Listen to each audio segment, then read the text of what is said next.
திருக்கோளூர் பெண்பிள்ளை இரகசியம் ஐந்தாம் இரகசியம். பிணம் எழுப்பி விட்டேனோ தொண்டைமானே போலே. பிள்ளாய், இந்த கதையில் கண்ணனா ராமரா என்றார் ராமானுஜர்.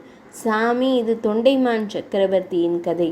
அப்படி என்றால் இது திருமலை சம்பந்தப்பட்ட கதை என்று ராமானுஜர் சிஷ்யர்களை பார்த்தார்.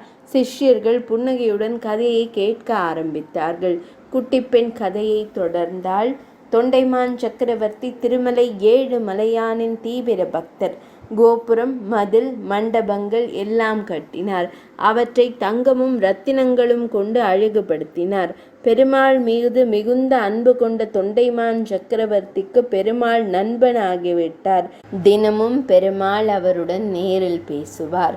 அடிக்கடி பெருமாளை பார்ப்பதற்கு அரண்மனையிலிருந்து கோவிலுக்கு ஒரு சுரங்க பாதை அமைத்தார் தொண்டைமான் சக்கரவர்த்தி. அதன் வழியே தினமும் பெருமாளுடன் உரையாடிவிட்டு வருவார். அப்படி பேசும்போது பெருமாள் இவருக்கு பல நல்ல உபதேசங்கள் செய்வார். ஒரு முறை இந்த தொண்டைமானின் ராஜ்யத்தின் மீது எதிரி நாட்டு அரசன் படையெடுத்தான். அப்போது தொண்டைமானுக்கு என்ன செய்வது என்று தெரியவில்லை.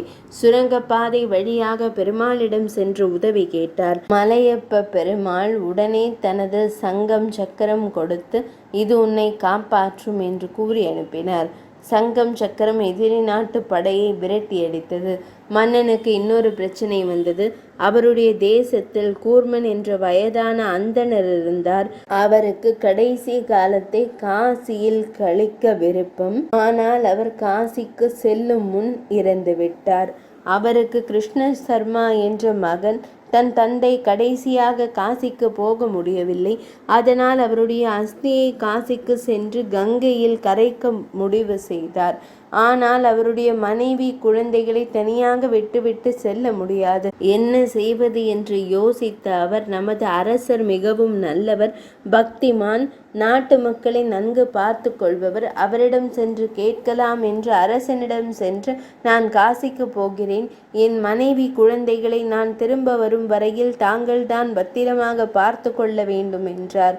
அரசன் உடனே 2 காவலாளிகளை அழைத்து இவர் காசிக்கு சென்று திரும்பும் வரை அவர் மனைவி குழந்தைகளை ஜாக்கிரதையாக நம் அரண்மனையிலேயே பார்த்து கொள்ளுங்கள் என்று கட்டளையிட்டார். கிருஷ்ண சர்மா நிம்மதியாக காசிக்கு புறப்பட்டார்.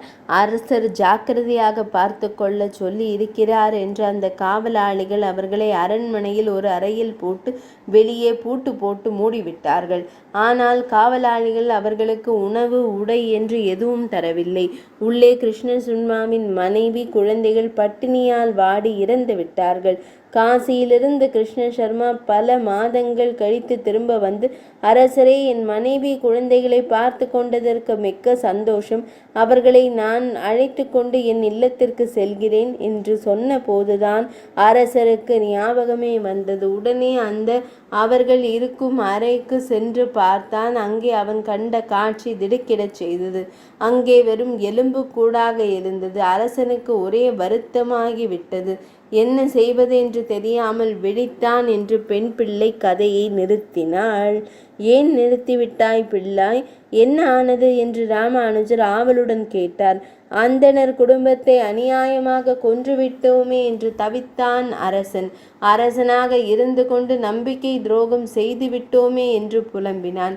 கிருஷ்ண சர்மாவிடம் வந்து தங்கள் மனைவி குழந்தைகள் எல்லாம் நலமுடன் இருக்கிறார்கள் எங்கே என்று கிருஷ்ண சர்மா கேட்க, அவர்கள் திருவேங்கடம் சென்றிருக்கிறார்கள். இன்றோ அல்லது நாளையோ வந்து விடுவார்கள்.